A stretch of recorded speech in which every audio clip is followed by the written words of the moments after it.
Buenas tardes, queridos estudiantes de psicopatología. El día de hoy vamos a empezar con la unidad 1 de esta materia, que se llama Introducción al estudio de la psicopatología. Los temas a tratar son perspectiva comprensiva en psicología existencial, breve historia sobre la locura, objeto de estudio de la psicopatología, concepto de normalidad, concepto de signos, síntomas, síndrome y trastorno, y etiología de las enfermedades mentales.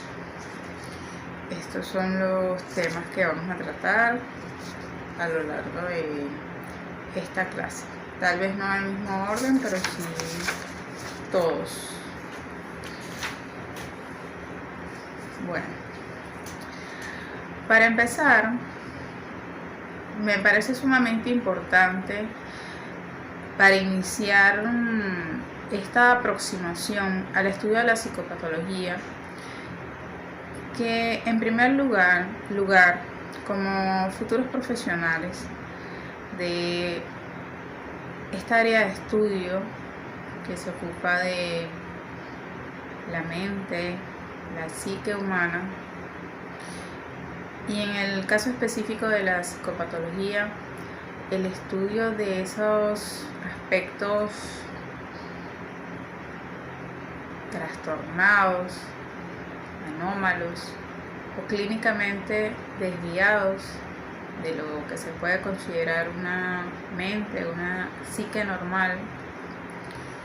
Antes de aproximarnos a las corrientes que han estudiado esto, que es uno de los objetivos de esta materia, me parece sumamente importante que se pregunten a ustedes mismos qué piensan sobre esto, que cuando ustedes ven, si conocen, sea en el ámbito familiar o algún vecino o en la calle, a veces observamos personas que evidentemente son diferentes en el sentido de su vestimenta o porque tienen poco higiene, andan deambulando de acá para allá. En el sentido popular, usando lo que como comúnmente se les llama, se piensa en locos, ¿sí? O locura. Que bueno, esto tiene varias connotaciones. Lo podemos ver desde un sentido poético, por allí como dicen, de músico, poeta y loco, todos tenemos un poco. O se puede ver también desde un sentido despectivo, peyorativo, ¿sí? Pero antes de seguir abonando sobre lo que popularmente o en el mundo de los significados, en el mundo social de la vida, se habla sobre esto, los invito a que ustedes mismos se tomen unos segundos y piensen. Cuando escuchan por sí mismos la palabra loco, aquí está la palabra loco, o la ven escrita, la palabra locura, ¿qué es lo primero que se les viene a la mente? ¿Cuál es esa primera imagen que de manera flash viene a su mente? Y si pueden, la comenten en el foro que vamos a tener sobre esta clase, además de cualquier otra duda, pregunta, comentarios que tengan sobre lo que vamos a conversar el día de hoy.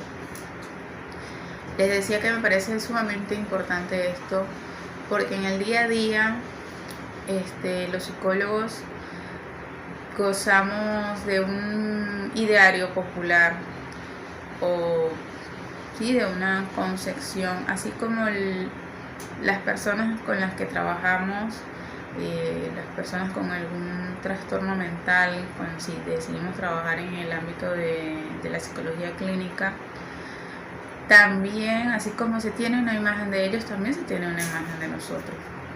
conoce comúnmente el psicólogo, se le puede decir, ah, el que cura a los locos, el que trabaja con los locos. Entonces, nuestra actitud ante ello va a depender primero de la reflexión personal que nosotros tengamos al respecto. ¿Cómo vamos a reaccionar cuando una persona nos llame así? ¿Sí? ¿Qué vamos a hacer? ¿Qué vamos a decir? Creo que podemos tener reacciones diferentes. Yo he tenido reacciones diferentes en diferentes momentos de mi vida. En algunos momentos he llamado al respeto, sobre todo en contextos laborales. Perdón, así como que, chico loca, ¿cómo es eso? ¿A ti te gustaría que yo te dijera jefe loca? Si es mi jefe, o inclusive hay jefes que le dicen eso a uno. Jefe loca o no sé, depende de la profesión que tenga esa persona, póngase que sea un geógrafo loco, o sea, vamos a respetarnos en un contexto laboral, ¿sí? Como hay en otro tipo de contexto, que de repente uno más bien se ríe. Y bueno, ya adentrándonos en sí en la materia, a mí la primera imagen que se me viene a la mente es la que les describí al comienzo.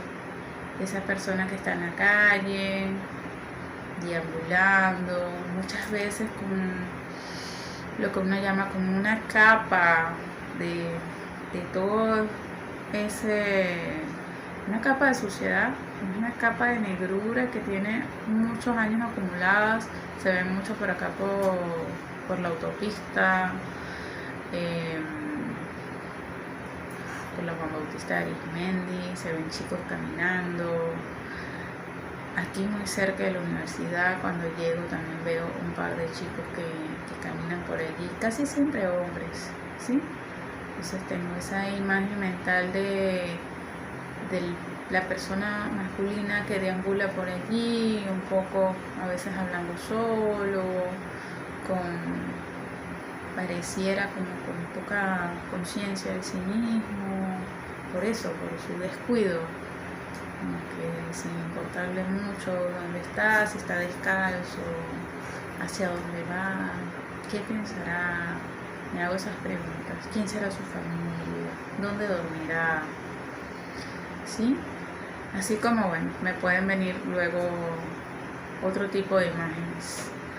Bueno, los invito a ustedes a ver qué imagen les evoca a ustedes. Porque me parece sumamente importante que hurguemos sobre eso, porque cuando estamos trabajando con otras personas, todo lo que es el fenómeno de transferencia y contratransferencia, no sé si han escuchado estos términos, tienen el campo de la psicodinamia o del psicoanálisis, que es ese proceso inconsciente que se da en la relación, en este caso psicólogo-paciente. Ese proceso que va y viene, la transferencia es la que viene del paciente hacia nosotros y la contratransferencia de nosotros hacia el paciente. Son procesos inconscientes. Hay muchos pacientes que hay proyecciones en nosotros de sus figuras primarias, madres, padres, y bueno, pero son temas que ustedes poco a poco irán dilucidando. El asunto está en que en muchos casos esta relación psicólogo-paciente, esta vinculación, esa comprensión es lo que en gran medida va a marcar en muchos casos el éxito de un proceso terapéutico. En esto se basa la psicología comprensiva, que se les mencionaba allí entre la temática de la unidad del día de hoy. La psicología comprensiva parte de una corriente filosófica llamada existencialismo, la cual, como su nombre lo indica, parte de la concepción o del interés, la preocupación por el ser humano, por la existencia, como su nombre lo dice, la existencia del ser humano, cómo el ser humano surge y deviene en su camino de vida. el existencialismo en contraposición al esencialismo, que es otra corriente filosófica, más que concentrarse en la esencia, que es como un núcleo, los esencialistas hablan de un núcleo que existe fijo en el ser humano, el existencialista habla más como de un cambio constante que va a depender de las condiciones no solamente personales, sino también contextuales que vive la persona. Entonces se pregunta cómo la persona va conduciéndose en esa existencia, cómo la va sobrellevando, cómo la enfrenta, cómo la afronta también. En ese mismo sentido, así como se ocupa del ser humano, entre comillas, normal, también se preocupa por el sentir mórbido, cómo es el sentir de la persona que padece una enfermedad, cualquier enfermedad en general, cómo se siente, cómo es su sufrimiento, qué piensa sobre ella, cómo se posiciona sobre ella. Y no escapa de estas preguntas la persona que tiene algún padecimiento de tipo mental. Esa es la actitud psiquiátrica que describe Rísquez cuando él dice que él habla de los médicos porque él es médico psiquiatra, y mucho de lo que él escribe en su libro son conferencias que él dirige a estudiantes de medicina. Entonces, él habla de las diferentes actitudes médicas, y una de las actitudes que él destaca es la actitud personal o actitud psiquiátrica, que él la define como ese interés que se tiene uno, el especialista, como persona, valga la redundancia, hacia la persona del paciente. Ese interés él plantea varias preguntas: ¿cómo te sientes? ¿Cómo estás? ¿Quién eres tú? ¿Por qué sufres? ¿A qué se debe tu sufrimiento? ¿En qué te puedo ayudar? Una de las palabras claves del psicólogo es esa: cuando viene una persona a ti y uno no sabe por dónde empezar, esa es la clave para empezar. Bueno, cuéntame, ¿en qué te puedo ayudar? Y allí se despliega toda una comprensión, toda una conversación, que es lo que nos va a permitir paulatinamente ir tratando de comprender qué es lo que trae esa persona al frente de uno, por qué motivo está pasando en ese momento y por qué está sufriendo. Porque la gente va al psicólogo porque está sufriendo, porque tiene algún malestar, porque tiene algo que le incomoda, porque tiene algo con lo que se le está haciendo complicado vivir. Entonces acude a otra persona, como lo define Rísquez también, al médico del alma. En el caso, él lo describe así, el psiquiatra, porque él dice que psique, el término psique, que denota mente, pero también psique con K denota alma o espíritu. Y de psiquiatría, psique, y atros es el que cura. Entonces, el que cura el alma. Ese en el ámbito de la psiquiatría, pero bueno, la psicopatología, que es la materia que estamos estudiando, es la que sirve, es la disciplina que nutre a la psiquiatría de sus conocimientos.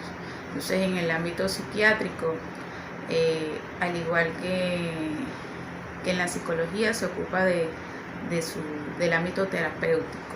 Lo que pasa es que, bueno, los psiquiatras en muchos casos, dependiendo de su orientación, pero se centran principalmente en el tratamiento farmacológico, y los psicólogos más en las terapias conversacionales y no exclusivamente farmacológicas, aunque dependiendo del interés del psiquiatra también pueden formarse terapéuticamente, pero bueno, no son todos los que toman esa inclinación. Por eso continuamente vamos a estar hablando también de la psiquiatría, porque bueno, son disciplinas que se nutren mutuamente, y eso tanto la psicología como la psiquiatría toman mano de la psicopatología, que es la que estudia como tal cómo se dan las alteraciones de las diferentes facetas de la psique humana.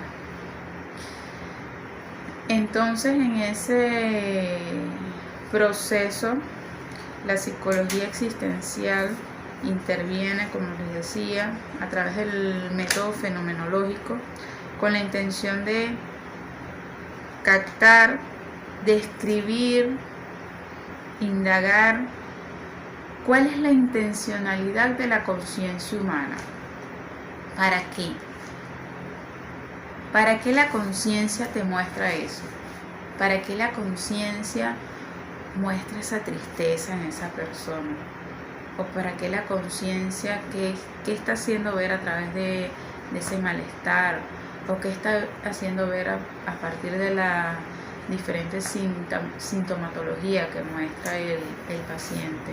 ¿Qué quieren decir esas voces que escucha el paciente? ¿Por qué están ahí? Esa es la actitud personal o psiquiátrica de la que habla Rísquez, es ese interés por entender cuál es el rol, cuál es el papel que está jugando ese síntoma en la persona que tenemos al frente, que está viniendo a consultarnos. A ver, en el mismo sentido, Jasper dice que sí, a pesar de lo extraño que puede parecer para nosotros, él le dice el mundo mórbido y extraño del enfermo mental, a pesar de lo alejado que podemos sentirlo, sí es posible comprenderlo, dice Jasper. Comprender cómo el enfermo se comprende a sí mismo. La vivencia que él tiene de su enfermedad. Entonces, no es solamente tratar de comprender los síntomas que él está viviendo, qué es lo que por qué se están asomando a la conciencia, qué es lo que están queriendo mostrar, sino también tratar de entender cómo se ve a sí mismo el paciente mental. En ese sentido, por eso les recomendé leer entre las lecturas sugeridas está la tesis de grado que desarrollé cuando realicé mi especialización en psicología clínica en el Hospital Psiquiátrico de Caracas. Esa tesis la realicé en conjunto con Alexis González, también psicólogo y profesor de la universidad. Nosotros nos acercamos a una serie de pacientes evidentemente diagnosticados con algún tipo de enfermedad mental. Ellos asistían en el hospital a una unidad de tratamiento inyectable, así se llamaba, que era una inyección una vez al mes que ellos se colocaban en el hospital daba el tratamiento, era Risperdal Consta, se llamaba la inyección. Y eso les servía para un mes era un tratamiento que se inyecta y queda depósito y sucesivamente se va liberando en sangre al paciente. Es cuando ya están compensados, cuando ya ellos están, como quien dice, estables, se les puede colocar ese tratamiento, en ese momento se les colocaba en el hospital. Entonces, bueno, como eran pacientes compensados, que no estaban en una crisis actual, nosotros decidimos entrevistarlos a ellos. Tenían diferentes diagnósticos, pero todos en algún momento habían tenido algún tipo de psicosis, sea alguna psicosis por consumo de sustancias o alguna psicosis funcional, o sea, por un diagnóstico de esquizofrenia o de trastorno bipolar. Esos eran los diagnósticos principales. Y bueno, nosotros los entrevistamos a ellos de manera individual. También realizamos 2 grupos focales, que son entrevistas que se hacen en grupo entre 5 o 6 personas. Y les realizamos una serie de preguntas en función de un guión de entrevista que diseñamos previamente, de acuerdo a las preguntas de investigación y los objetivos que nosotros teníamos. Pero en sí lo que nosotros queríamos conocer era qué significaba para ellos su enfermedad. ¿Qué es esta pregunta que les digo que se hace Jasper? ¿Cómo comprender lo que el paciente piensa de lo que le está pasando?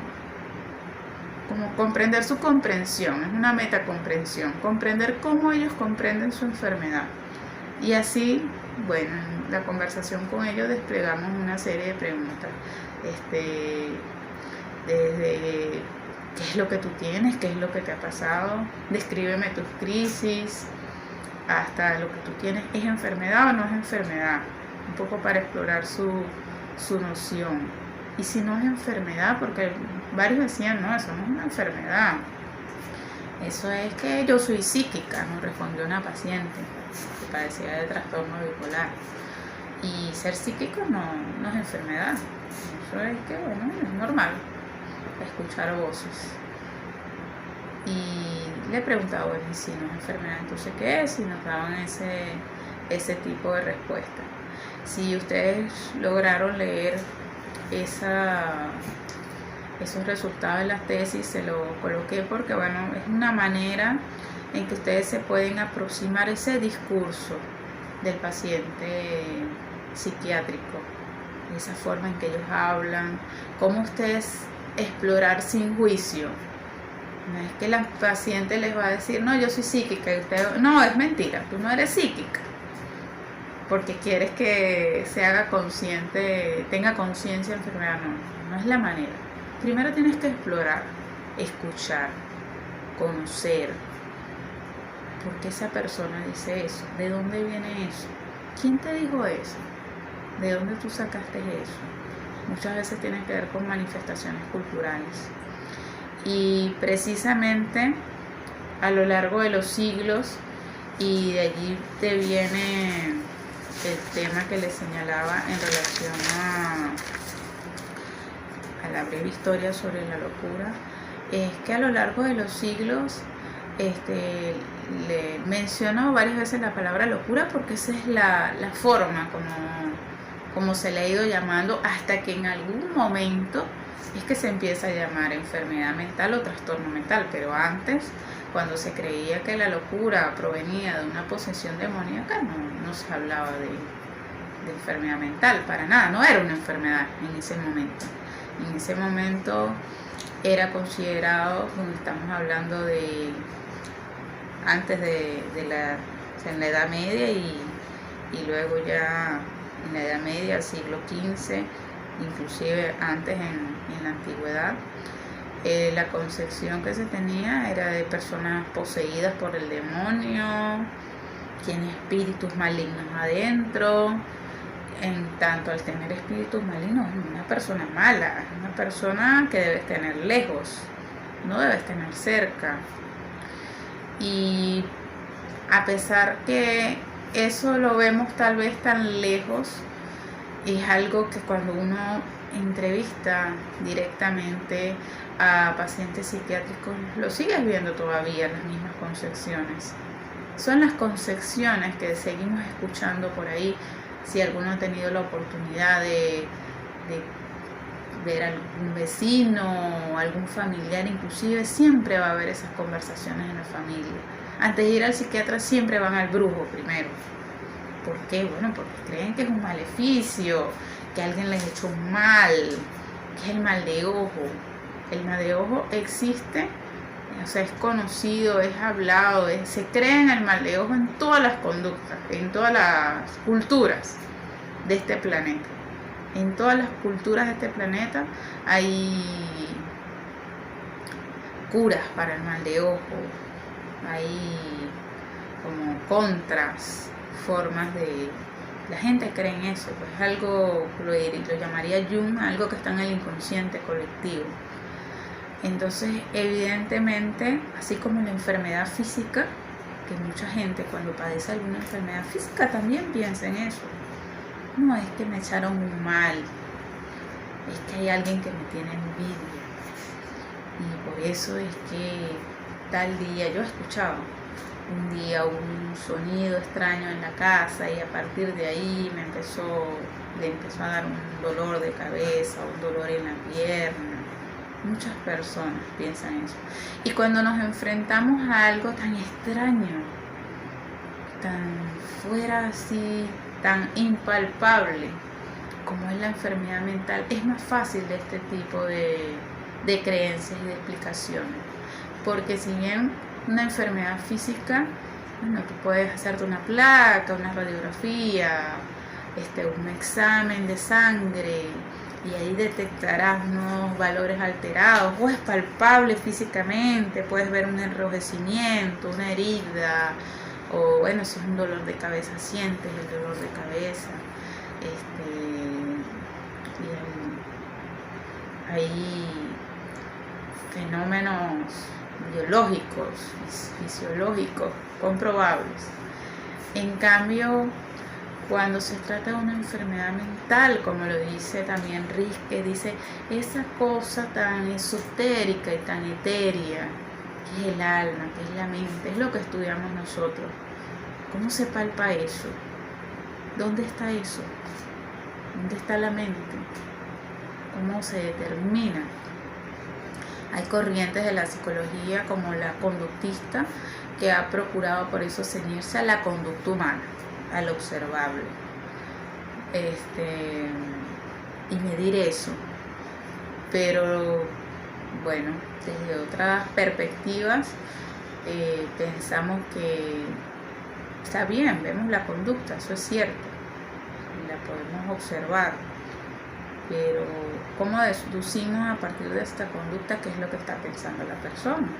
Los pensamientos no podemos determinarlos, la única forma que podemos conocerlos a partir del lenguaje, a partir del relato de la persona, lo que esa persona te dice. Y es la misma manera como nos acercamos en la psicopatología. A partir del lenguaje, o como dice Jasper, a partir de la vivencia, es que podemos conocer lo que siente esa persona. Nosotros las alucinaciones, los delirios, todas las patologías que vamos a ver y que vamos a estudiar en las siguientes unidades en relación al examen mental, solo lo podemos conocer a través del lenguaje o a través de la observación del comportamiento del paciente, pero el mayor porcentaje es a partir del lenguaje. Entonces estudiamos es su vivencia, su percepción, y de alguna manera tenemos que confiar en ella, porque es lo único que tenemos. Que el paciente te diga, no, es que estoy viendo algo allí, y le dice que lo está viendo, y eso es lo que nosotros analizamos y reportamos. Eso es lo más objetivo que tenemos, ¿sí? Que no es objetivo, es intersubjetivo, pero está en la subjetividad del paciente y nos los está reportando, y al nosotros reportarlos tratamos de comprenderlos. Entonces allí es donde está el juego de intersubjetividad. Entre la subjetividad del especialista y la subjetividad del paciente. Intersubjetivo, entre su subjetividad y la nuestra. Entre lo que él reporta como su malestar, sus síntomas, su vivencia, y lo que nos dice a nosotros y nosotros procuramos comprender. Por eso es que, dependiendo con qué vara se mida la ciencia, podemos decir que el saber al que llegamos es científico o no. Si lo medimos con la vara de las ciencias naturales, donde se pretende tener una cuantificación, objetivización exacta, no es ciencia. Si lo vemos desde la perspectiva de las ciencias humanas y sociales, donde podemos estudiar lo que es el hecho psiquiátrico, así como se nos muestra a partir de metodologías diferentes, como la metodología fenomenológica, que busca entender el fenómeno tal y cual como se presenta, y esa es la forma como se presenta el hecho psiquiátrico. No tenemos otra manera, es la forma como se muestra en el ser humano. Entonces, desde esa perspectiva se puede considerar una ciencia humana o una ciencia del espíritu, ¿sí? Entonces, vemos cómo la locura a lo largo de los siglos ha tenido este matiz espiritual, revisando acá un poco las concepciones en los diferentes siglos. Los hebreos decían que que los espíritus malignos causaban enfermedades como la epilepsia y la depresión nerviosa. O sea, debajo de eso estaban los espíritus malignos. En la Edad Media, como les decía, la locura está vinculada a Satanás. La locura, que la luz del teléfono no me deja ver bien.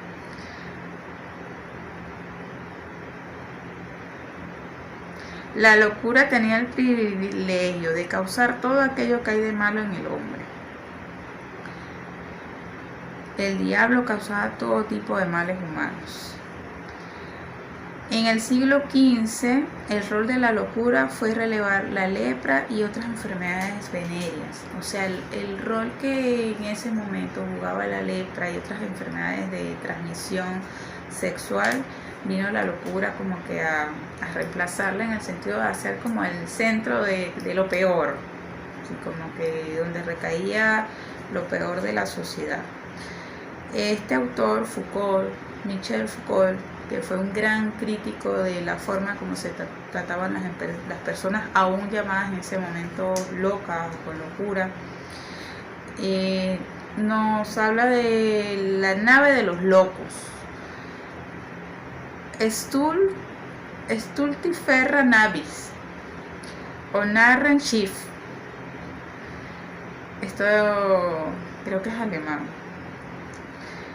Él dice que en Europa llegó un momento en el siglo XV, como les decía, que las personas con alguna enfermedad psíquica era considerado así como lo más feito de la sociedad. Empezaron a usar unos barcos, unas naves que iban de puerto en puerto en cada municipio recogiendo a los locos, y allí los depositaban en naves que andaban errantes por el mar, y nada, no hacían nada con ellos, simplemente los tenían allí encerrados hasta prácticamente que morían, y me imagino que los tiraban al mar, porque ¿qué otra cosa podían hacer?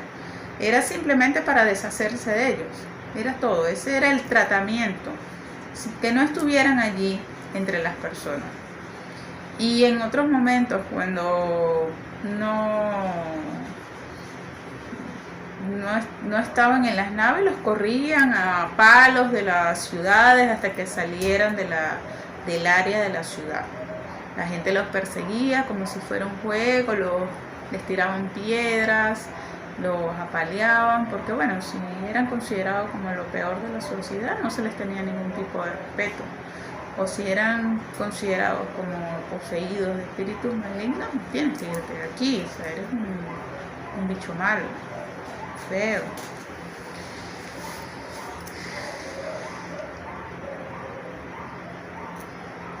Luego en el siglo XVI, y bueno, recordemos que en esta época, la Edad Media, también era la época de la Inquisición, donde muchas personas seguramente que en ese momento tenían alguna enfermedad mental, que para ellos eso no existía todavía, para ellos eran posesiones demoníacas, y los habrán quemado en la hoguera más de uno, considerando que eran brujas. Entonces, la verdad que el tratamiento hacia las personas con algún tipo de padecimiento o de locura era muy cruel, muy inhumano, horrible. Foucault también dice que en el siglo XVI es que se empieza a crear el hospital de los locos, así le llamaban, o el gran encierro.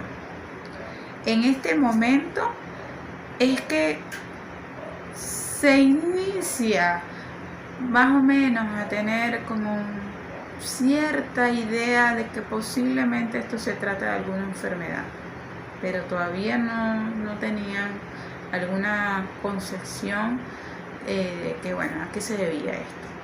simplemente deciden, así como existían los hospitales generales, que era para, bueno, para personas con fractura, con problemas que tenían, que implicaban una cirugía, con tuberculosis, con alguna enfermedad que ellos ya tuvieran identificado que era causado por algún virus, alguna bacteria, y ya había algunos conocimientos de medicina al respecto. Entonces comienzan también, así como existía el hospital general, crean esto que llaman el hospital de los locos, pero como un espacio aparte. O sea, no es que tampoco es que va a estar junto con nosotros. En el campo médico, así como que los médicos aquí de los pacientes orgánicos, físicos, y por allá ellos le llamaban los médicos de los alienados, los que no tienen idea sobre sí mismos. Sin embargo, en ese momento, esa era se le llama la era del gran encierro, porque realmente los pacientes solo eran encerrados, así como el siglo anterior, eran encerrados en naves y llevados por allí libremente, sin ningún objetivo. Aquí, bueno, no eran sacados de la ciudad, se mantenían en la ciudad dentro de un hospital que dependía de los impuestos también de la ciudad, pero que no recibían ningún tipo de tratamiento. Simplemente se encerraba, había hospital masculino y hospital femenino, pero simplemente eran prisiones, porque allí estaban también delincuentes, asesinos y bueno, los locos. No había como que un tratamiento diferente o especial o algún tipo de consideración. Simplemente estaban en el mismo lote de otro tipo de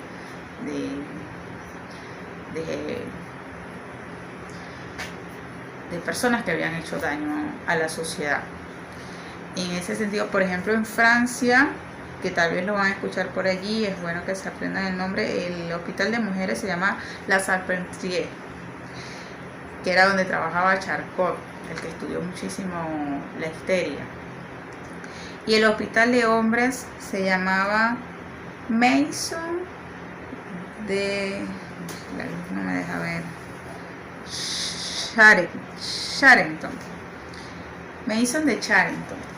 Este es muy popular porque en ese hospital encerraron a un señor que era miembro de la aristocracia francesa, que luego le llamaron el Marqués de Sade, tal vez lo han escuchado, porque de ese Sade es donde viene el término sadismo, porque él escribía literatura erótica, y para la época la literatura erótica, bueno, era un pervertido, un enfermo. Y bueno, especialmente la literatura que él escribía tenía bastantes características de lo que ahora se conoce como sadomasoquismo. Y él lo encerraron en ese hospital por considerarlo un pervertido sexual, un enfermo, y estaba allí como quien dice en el mismo lote que los asesinos, delincuentes y todas esas personas. ¿Sí? En ese siglo es cuando en algún momento aparece un señor llamado Pinel, y es el que lo llaman como el que le liberó a los locos, el que le quitó las cadenas, porque los tenía encadenados, encerrados en jaulas, para que no se salieran, no golpearan, porque bueno, he sabido que algunas personas con enfermedad son agresivos, impulsivos, algunas, dependiendo de su padecimiento y de la causa. Ya más adelante hablaremos de eso en las otras clases. Entonces los tenía encerrados. Es Pinel quien dice no, ya no más cadenas para ellos, pero es quien inventa la camisa de fuerza. Es una manera diferente, se los libera de las cadenas, pero les pone la camisa y colocarlos en una habitación acolchada, los cambia de encierro, o sea, un encierro diferente, un poco más humano, si se puede decir, porque bueno, a través de la camisa de fuerza se busca que no se hagan daño a sí mismos ni a los otros, y bueno, la cadena evidentemente a través del forcejeo hacía mucho daño, pero bueno, muestra por lo menos un cambio cualitativo significativo en el trato de la persona, y él es quien empieza a imprimir el carácter de enfermedad.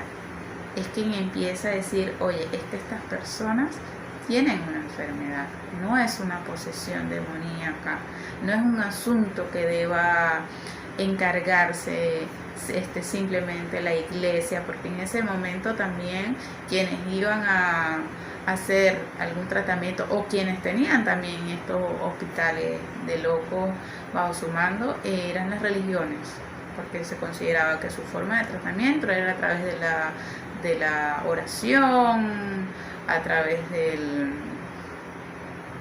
exorcismo, y hay entrenamientos a nivel de la iglesia para exorcizar, y en ese momento era lo que se aplicaba. Viene Pinel y dice, no, esto es una enfermedad, hay que estudiarlo, vamos a ver qué es lo que sucede, vamos a estudiarlo orgánicamente, clínicamente. Y bueno, ahí es donde se empiezan a hacer estudios de cerebros y todo eso de las personas que padecen enfermedad.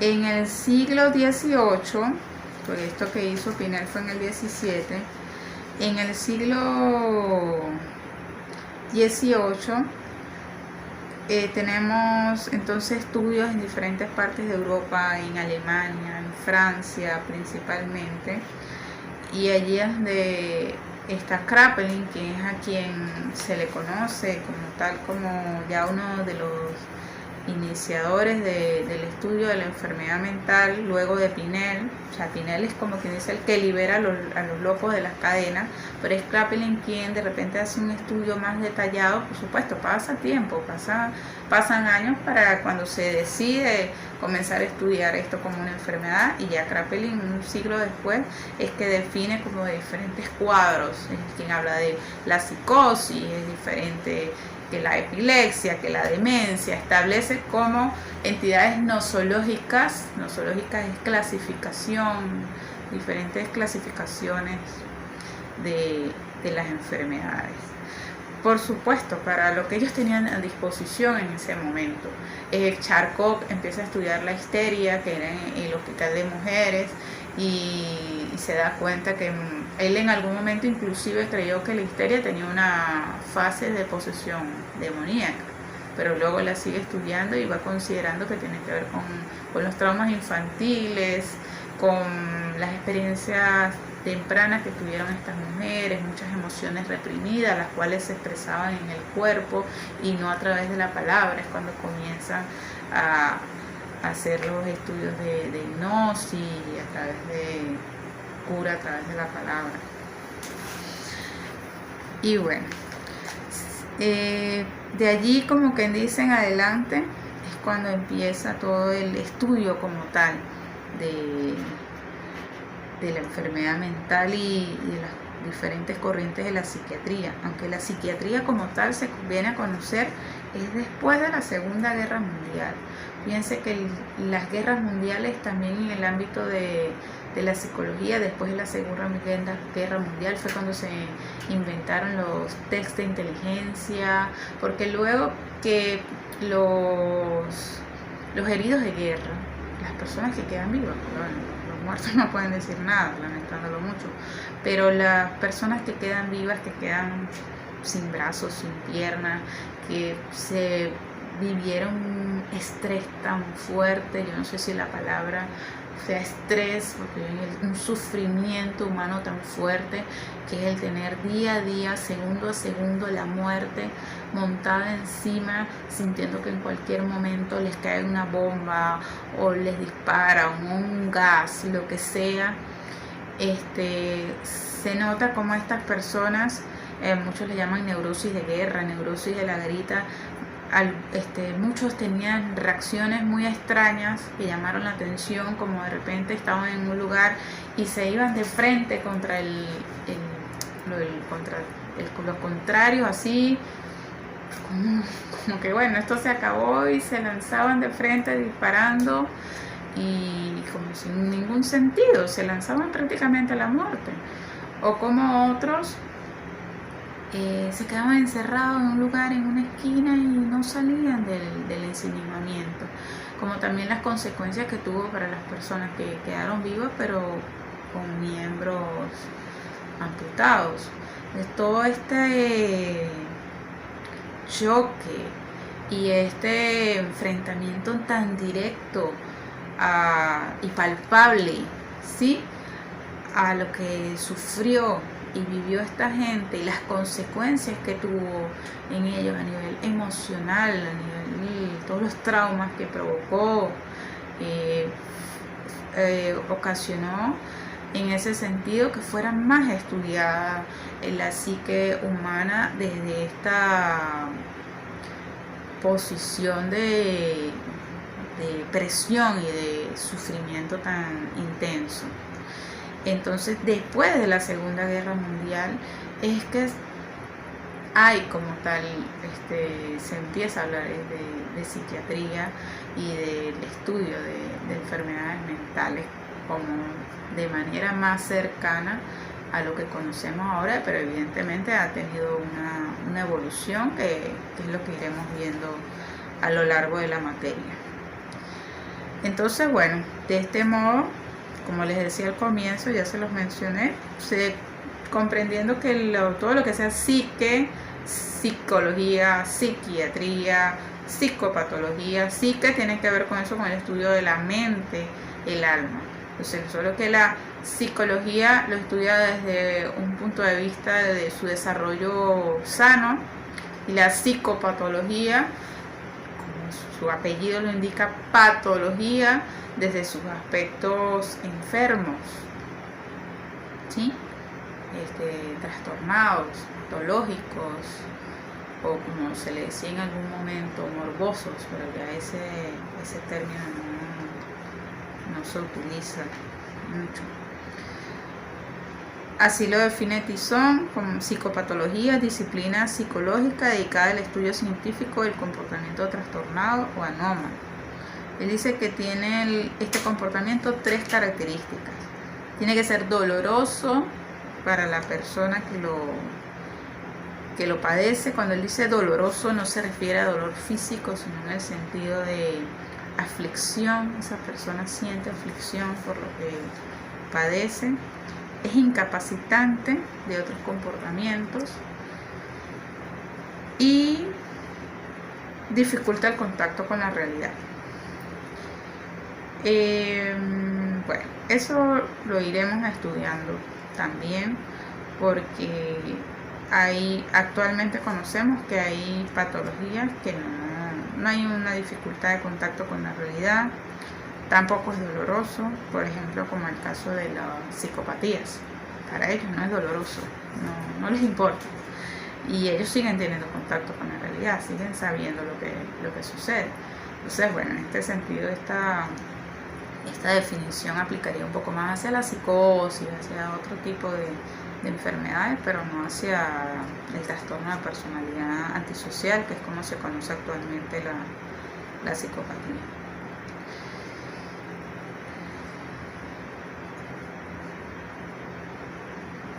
Entonces, la psicopatología pretende dar cuenta a través de hipótesis, explicaciones, interpretaciones de qué es eso que sucede en la mente.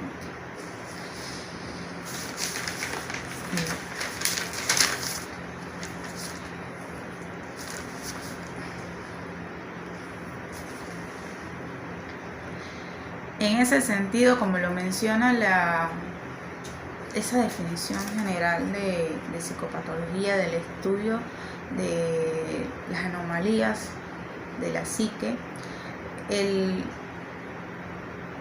todas estas disciplinas y lo que es la definición de enfermedad mental o trastorno mental está ampliamente vinculado con la comparación con la norma, porque ve que siempre, bueno, la psicología estudia la psique normal, pero la psicopatología estudia la psique patológica. Entonces, siempre está de por medio el concepto de qué es lo normal, cuál es la normalidad, en función de qué comparamos, cuál es el parámetro, ¿no? ¿Cuál es el criterio? Entonces, bueno, en fin, vamos a revisar algunas definiciones de normalidad, a ver qué luces nos dan al respecto. Estas las extraje de Coderch, quien dice que no hay definiciones precisas en relación a lo que debe entenderse por normalidad o anormalidad psíquica. Sin embargo, él nos ofrece 5 criterios básicos: la normalidad como salud, la normalidad estadística, la normalidad vista como un criterio social, la normativa o ideal y la psicodinámica. O sea, vamos a revisar brevemente cada una de estas a ver qué luz nos pueden dar al respecto. Él dice que la normalidad como salud, bueno, es vista la salud como un estado de funcionamiento armonioso, equilibrio entre los diferentes componentes del ser humano. Por aquí dicen que la salud implica tanto el bienestar emocional, social, afectivo, físico, y para mantener la salud el ser humano tiene que tener un equilibrio entre esas diferentes modalidades de bienestar. Entonces, bueno, ahí tendríamos que ver quiénes estamos saludables y quiénes no, que estamos en ese perfecto estado de equilibrio. Quienes salgan de ese perfecto estado de equilibrio, entonces entraría en el campo de lo anormal, si lo vemos desde esta perspectiva, ¿no? La otra forma de verlo es a través de la normalidad estadística, que define como esa serie de comportamientos, actitudes, creencias que están dentro de lo que se considera normal desde el punto de vista estadístico para el grupo social que se estudia. Si recuerdan la campana de Gauss, que es la campana que ustedes ven en estadística, donde en el medio de la campana es donde están la mayor cantidad de personas. Esas son las normales. Y en los extremos de la campana está como dice, las desviaciones típicas por encima y por debajo de la normalidad son los que están a los extremos, pues. O sea el extremo bajo o sea el extremo más alto, son los que se salen de lo normal. Entonces eso es la normalidad desde un punto de vista estadístico. Los más comunes, lo que más se repite es lo normal dentro de un estudio de una población con unas características parecidas. Pero eso implica hacer un estudio estadístico, no puede ser así al ojo por ciento. El otro criterio, que es el criterio social, que bueno, son actos personales que un grupo social, esto no tiene como la rigidez de lo estadístico, sino bueno, simplemente un grupo de personas, lo que ellos consideren que es normal o no para su grupo. Pues eso puede ser un grupo cultural, o sea, por ejemplo, lo que consideramos aquí en la cultura venezolana como normal o no, ni siquiera venezolana, porque de repente uno se va a un poblado indígena y en los poblados indígenas la normalidad puede ser diferente. Es muy probable que en los poblados indígenas actuales aún se siga creyendo en el animismo. Por ejemplo, están los chamanes, son personas que para ellos tienen algún contacto especial con la divinidad y en muchos casos pueden escuchar voces, pero para ellos eso es normal. Entonces dentro de su cultura eso es normal, pero de repente es trasladada a esa persona a la cultura de nosotros, lo escuchamos, dice que ve voces, que los espíritus le han dado una señal, y para nosotros de repente es una realidad posiblemente cuestionada. Entonces a eso se refiere la normalidad vista como criterio social. Depende de la cultura donde se desenvuelva la persona. El otro criterio de normalidad es la normativa, que se refiere a la normativa vista como ideal. Lo voy a leer porque está interesante la definición. Se refiere al óptimo funcionamiento de la psique, que da lugar al máximo desarrollo y esplendor de las capacidades del ser humano. Es el ideal. Se refiere a que él se parece al de la salud, que también es bastante equilibrado. Entonces, bueno, todo aquel que salga de ese óptimo funcionamiento cae dentro de la normalidad. Y por último, el criterio de la normalidad psicodinámico tiene que ver con la parte de la teoría freudiana, donde se recuerdan que tenemos lo que es el yo, el ello, el superyo, que son las instancias psíquicas que constituyen el aparato psíquico. Entonces la normalidad tiene que ver con el sano el equilibrio que mantiene el yo entre las instancias psíquicas del ello, el superyo, y permite el sano desarrollo y funcionamiento de la personalidad. En ese sentido, si hay alguna desviación, por ejemplo, que el superyo pueda más que el ello, o que el ello pueda más que el superyo y el yo no pueda mantener el equilibrio, es cuando empieza a haber las enfermedades psíquicas, que es lo que conocemos como psicosis, neurosis, que ya las veremos también más adelante. En ese sentido, pues, vemos que los criterios de normalidad no son fáciles de aprender, o sea, como de definir qué es lo que es normal y lo que no es normal.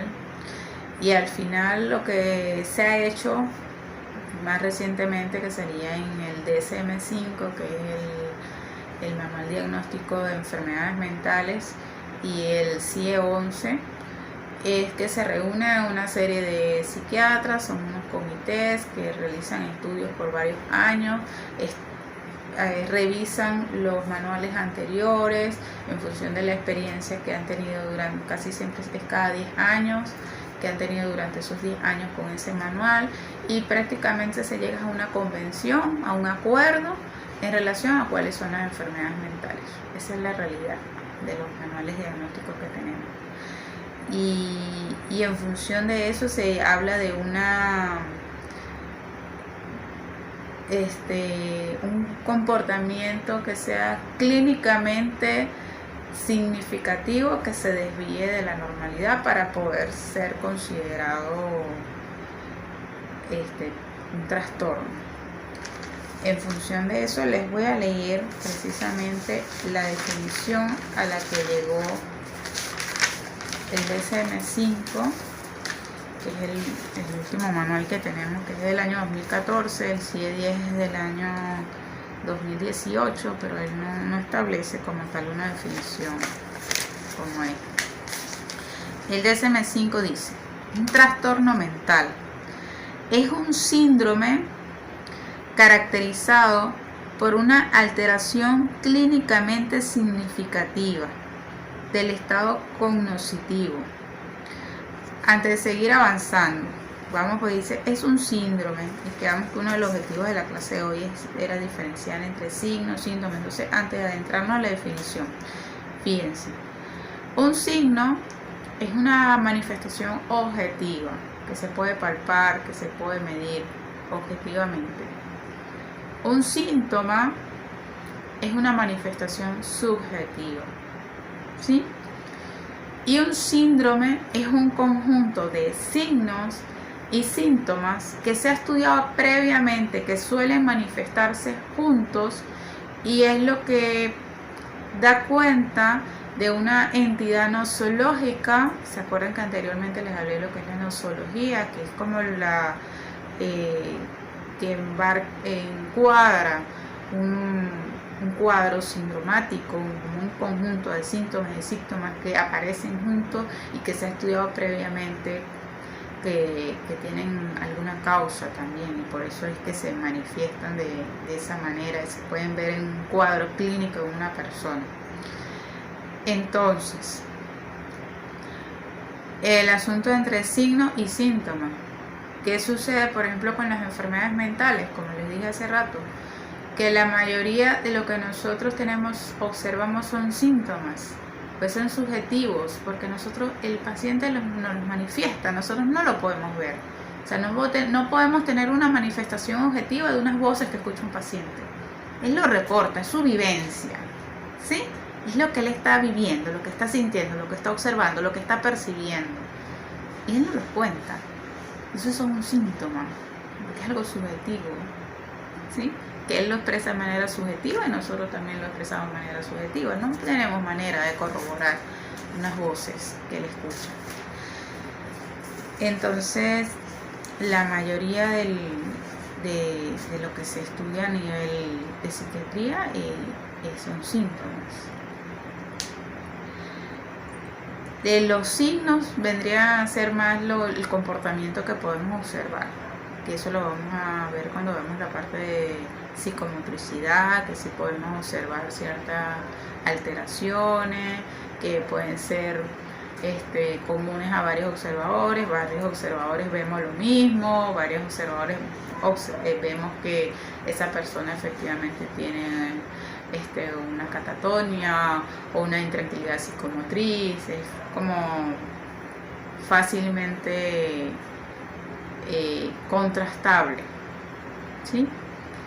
Entonces entonces tenemos ya la definición de signo, síntoma y síndrome. Síndrome, que es signos y síntomas que se presentan en conjunto. Trastorno es que cuando no conocemos cuál es la causa de eso.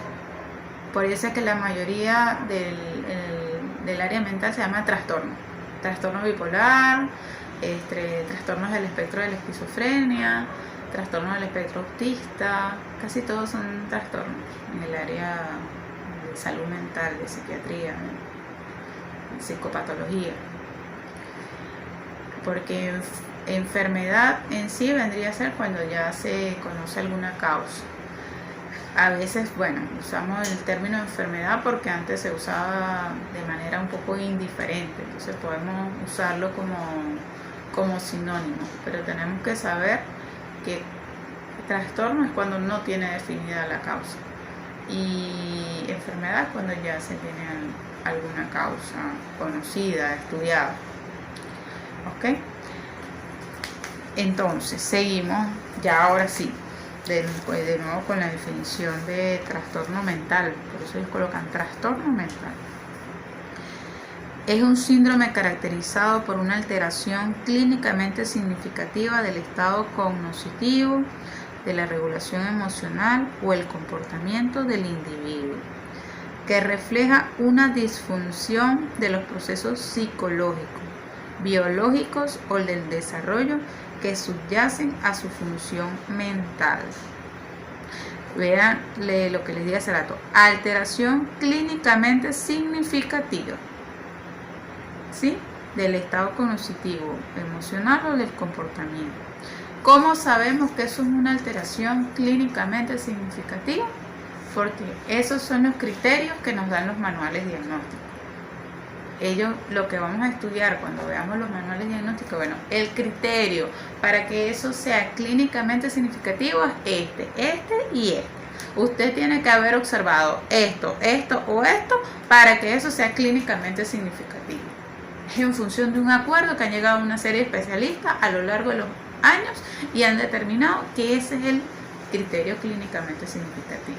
El criterio te saqué sangre y como cuando uno le entregan el examen de sangre, que entre 0 y 100 es que está normal. Si pasa de 100 de adelante es que ya usted está fuera de, ese es el criterio, es entre 0 y 100.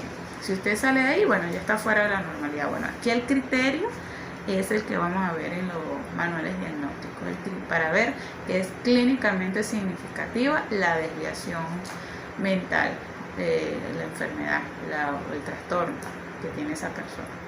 ¿Okay?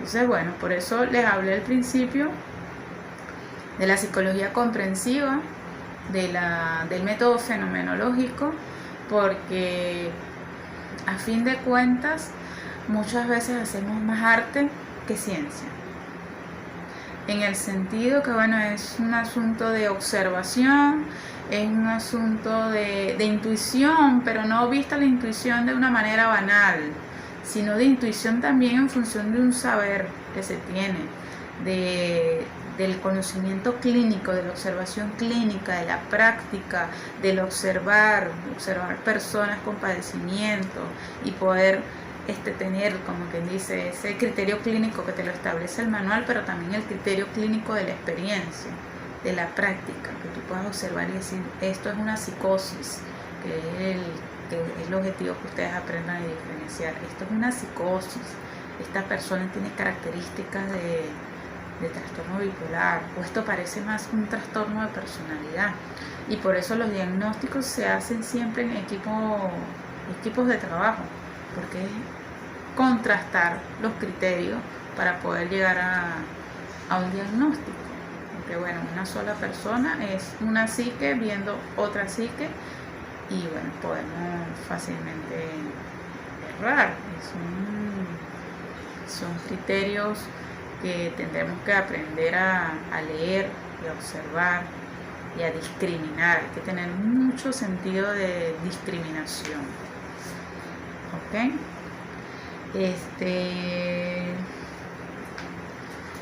Dice, continúa la definición. Habitualmente los trastornos mentales van asociados a un estrés significativo o discapacidad, ya sea social, laboral o de otras actividades importantes. Pues, generalmente la persona con algún padecimiento mental se le deteriora muchas áreas de su vida. A eso se refiere acá al término discapacidad. Antes se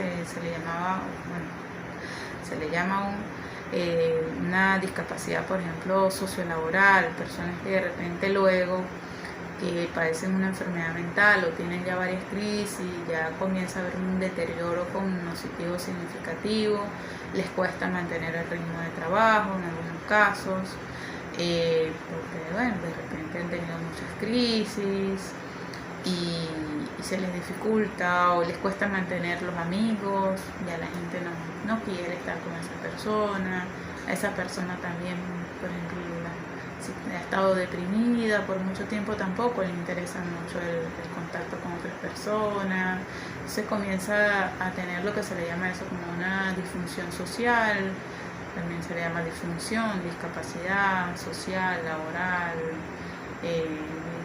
también en el área de la autonomía, si esa persona puede hacer por sí misma actividades diarias, cotidianas, de higiene, alimentación. Todos esos son elementos que se estudian en el caso de una persona con un diagnóstico. Y no solamente la enfermedad como tal, sino como las consecuencias que traen en su vida, con la familia, con la pareja, si tiene, los hijos, con todo el entorno social que le desenvuelve. Una respuesta predecible o culturalmente aceptable ante un estrés usual o una pérdida, tal como la muerte de un ser querido, no constituye un trastorno mental. Y eso lo vamos a revisar cuando veamos la depresión, cuál es la diferencia entre duelo y depresión, que pueden tener síntomas muy parecidos, pero se debe entender cuándo se debe a un duelo o cuándo se debe ya a una depresión. Los comportamientos socialmente anómalos, los colocan aquí entre paréntesis, ya sean políticos, religiosos o sexuales, y los conflictos existentes entre el individuo y la sociedad no son trastornos mentales, salvo que la anomalía o el conflicto se deba a una disfunción del individuo como las descritas anteriormente. Esto es importante porque si uno solamente dice que un trastorno mental es cuando una persona se aparta de la norma, yo me preguntaba, y bueno, ¿qué sucede cuando de repente estamos en una sociedad enferma? Entonces resulta que la mayoría están enfermos y la persona que se aparta de la norma, de esa normalidad, de esa sociedad, es precisamente la persona que cuestiona, critica el funcionamiento anómalo de esa sociedad. Entonces el que va a ser catalogado como enfermo mental va a ser aquel, el que está cuestionando a la sociedad originalmente enferma. A veces cambian los papeles. Pueden ser personas excluidas, inclusive, excluidas, sacadas de la sociedad de alguna forma, con mucho malestar y mucho conflicto social. Entonces, que dice aquí que no es considerado un trastorno mental porque, bueno, ya los motivos son diferentes.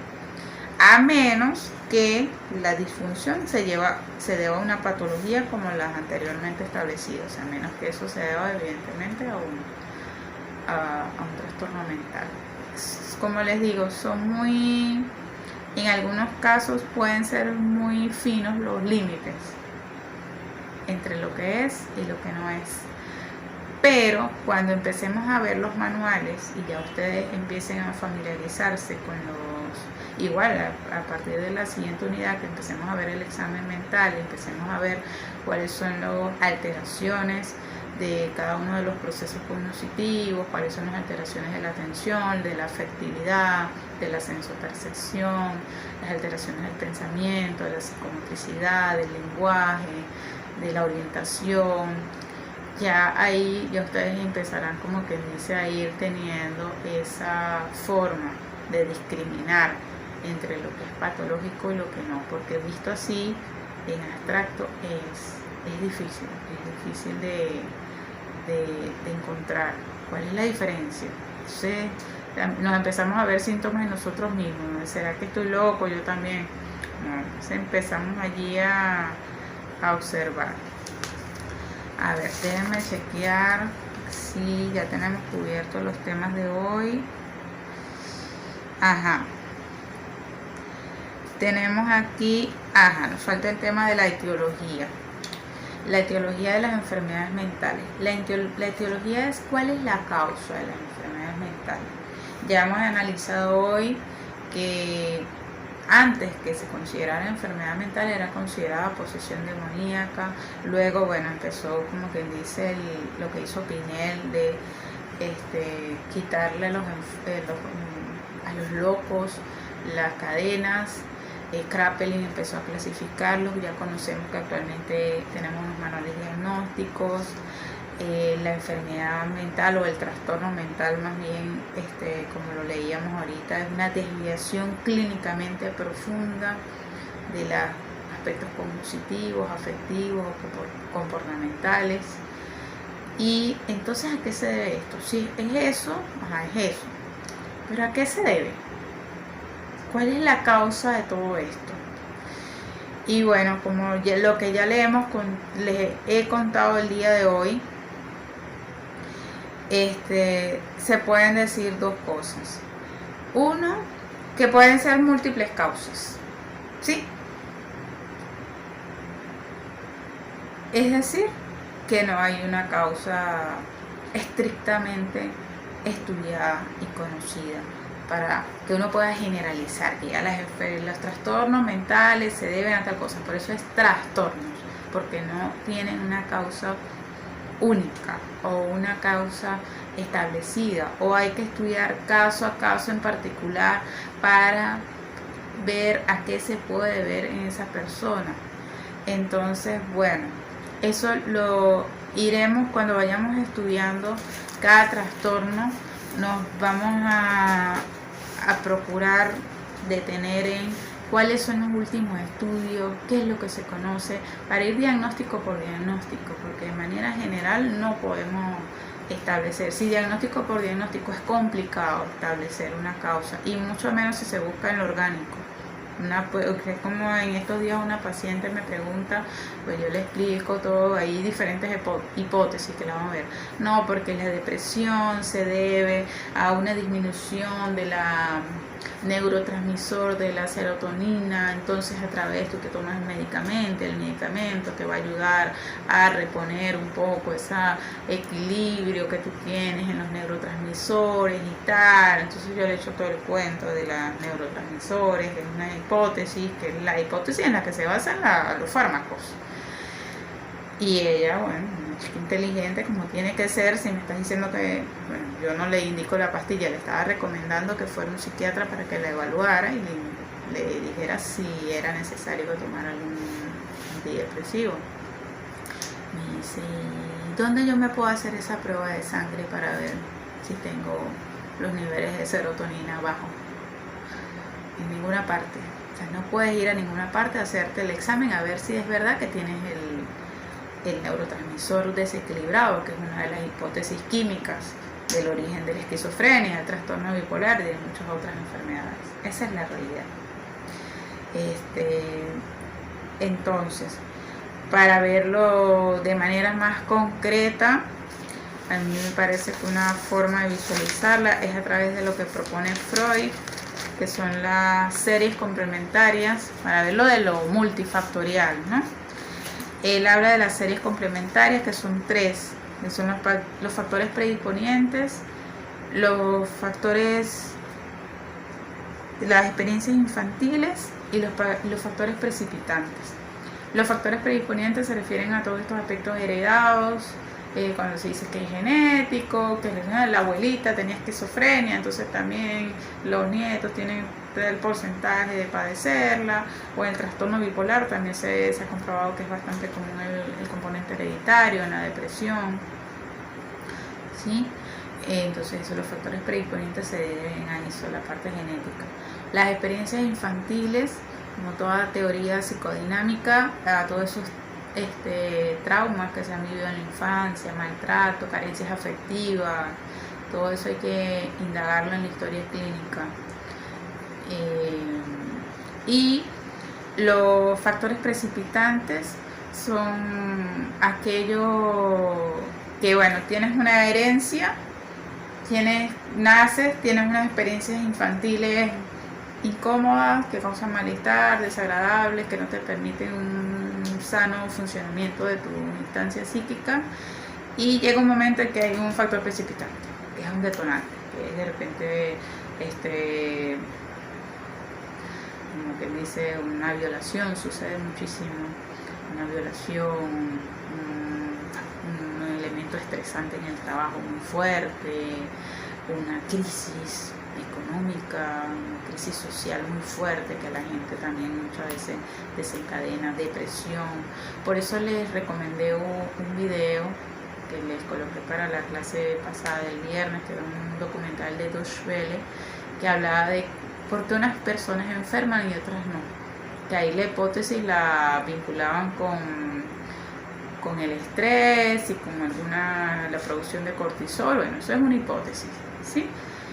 Pero se lo recomendé básicamente porque ahí hablaban de unos ejemplos de unas familias que perdieron a sus hijos, unos chicos adolescentes durante una pelea en el metro, y precisamente como que el hilo del documental va en relación a qué hicieron esas familias para no enfermar y cuáles fueron los factores protectores que ellos tuvieron, qué sentido, cómo hicieron ellos para recuperarse de esa muerte de sus hijos, qué hicieron con eso. Y resulta que, bueno, que estas familias usaron formas como la música, los padres de uno de los chicos tocaban violín, piano, y por último también se unieron con el papá del otro chico que también murió en el evento, y formaron una fundación llamada Sin Puños, Fundación Sin Puños, y con eso van a los colegios y realizan actividades de no agresión entre los niños, los adolescentes. El asunto es cómo ellos resignificaron de alguna forma la muerte de sus hijos, bueno, un dolor muy grande, pero que ellos lo tomaron y comenzaron, como quien dice, que eso sirviera de ejemplo y de voz para evitar que otros chicos cayeran en situación de violencia y evitaron eventuales muertes por enfrentamientos, por golpes, por cosas innecesarias.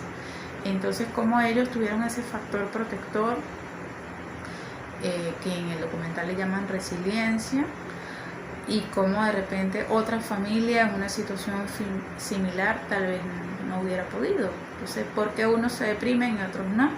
¿Por qué unos se enferman y otros no?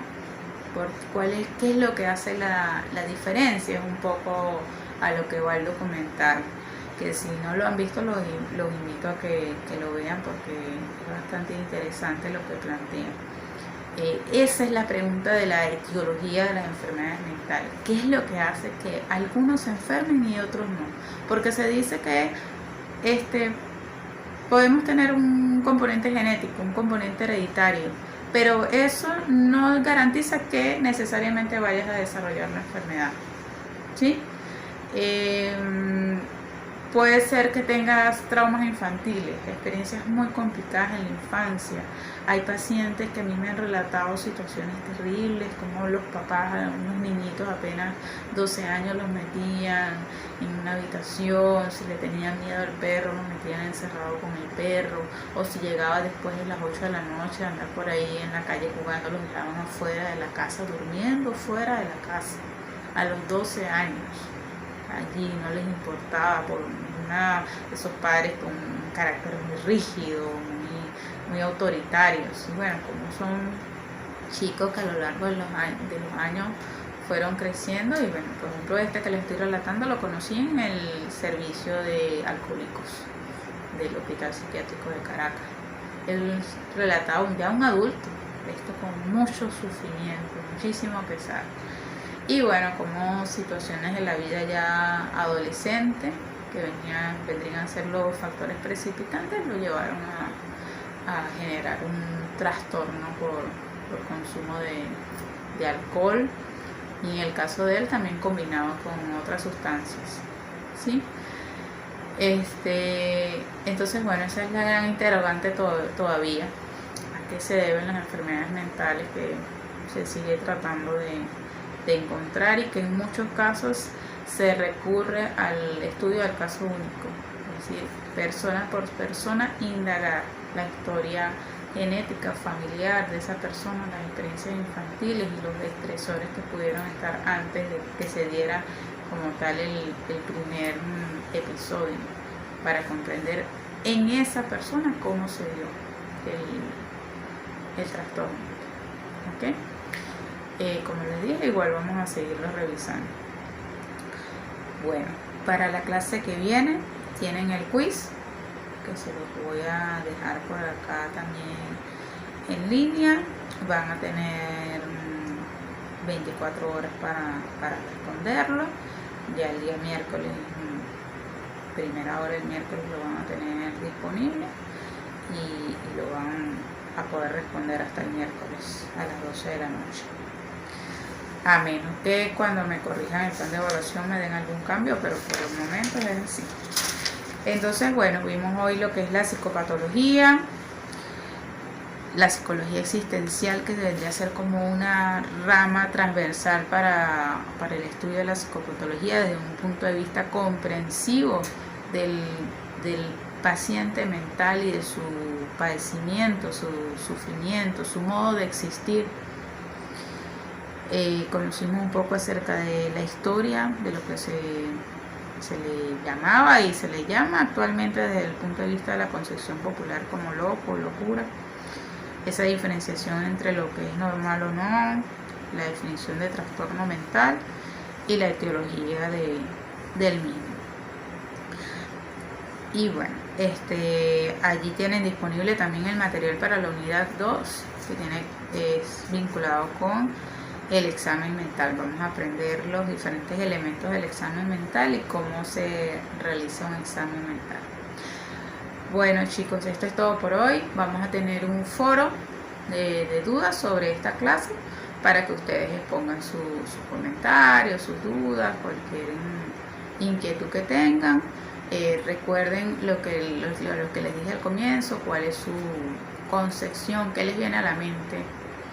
¿Cuál es la primera imagen que les viene a la mente cuando escuchan la palabra loco o locura? Chao.